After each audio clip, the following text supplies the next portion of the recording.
Welcome back to Hytale Spins. How are you doing? I hope you're having a great day.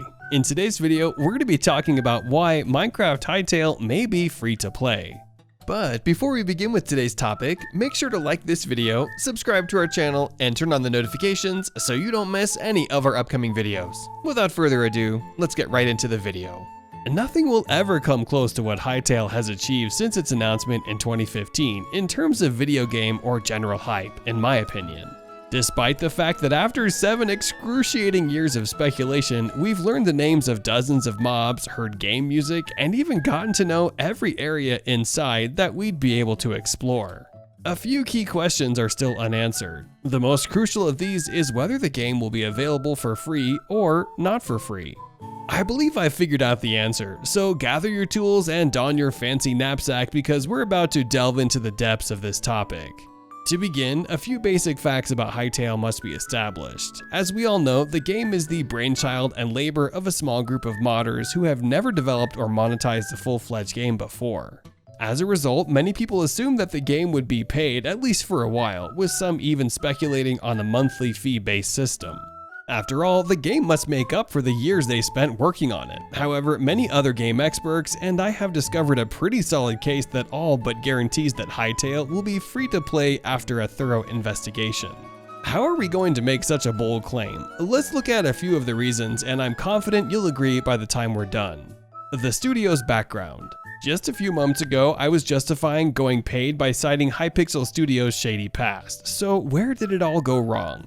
Well, it's true that being a novice would have necessitated the studio's need for money. That doesn't mean that the game developers wanted to be paid.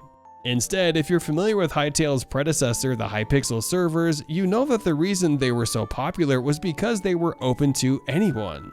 More importantly, the developers were only able to make the game because of their large fan base on Hypixel. A fan base that, as you can imagine, would not even have been possible if the server was paid to play. So now we have a studio with a track record of making free-to-play games, as well as a fan base that cares about them and wants them to release a free game. With all of this in mind, it's clear that the studio would prefer to be unrestricted. It is true that just because they want to go for free, can they? Yes, it had been a few years, but then a few years ago, something happened that changed everything. This leads me to the second point I'd like to discuss. Riot Games. You're probably already aware of this if you've been following Hytale's development over the last few years. But just in case you missed it, here's what went down. Hypixel had mostly operated as an independent studio that had yet to prove itself until the beginning of 2020.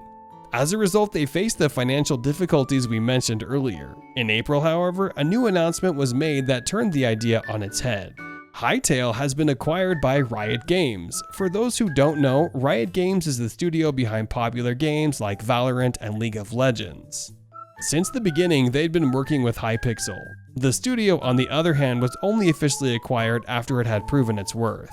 As a result of this, Hytale gained not only a lot of experience, but also a lot of financial support. As a result, Hytale didn't need to charge a fee to stay afloat. With a focus on modding, Hypixel has never been shy about expressing their admiration for the modding community since the beginning. Because, let's face it, these guys are going to know how that stuff works if they come from one of those communities. What was it that drew these men away from their hometown? That's right, Minecraft's policies. So now that I've learned how difficult it is to make a living in a modding community centered on an expensive game, I'm going to try something new. It's not surprising that the team tries to fix some of Minecraft's flaws, given their personal experience with it. One way to accomplish this is to form a community that is more akin to Roblox or Gary's Mod than Minecraft. And it is no surprise that Minecraft is one of the most popular games available, especially after years of development by some of the most dedicated teams in the world.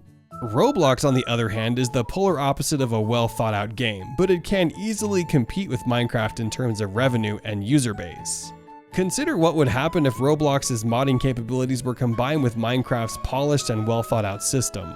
That's it for today. If you enjoyed this video, please like and comment on it, subscribe to the channel, and don't forget to turn on the notifications. Take care of yourself and be safe. I hope you'll enjoy visiting this channel and watching the videos. Thanks for watching. See you next time. Goodbye.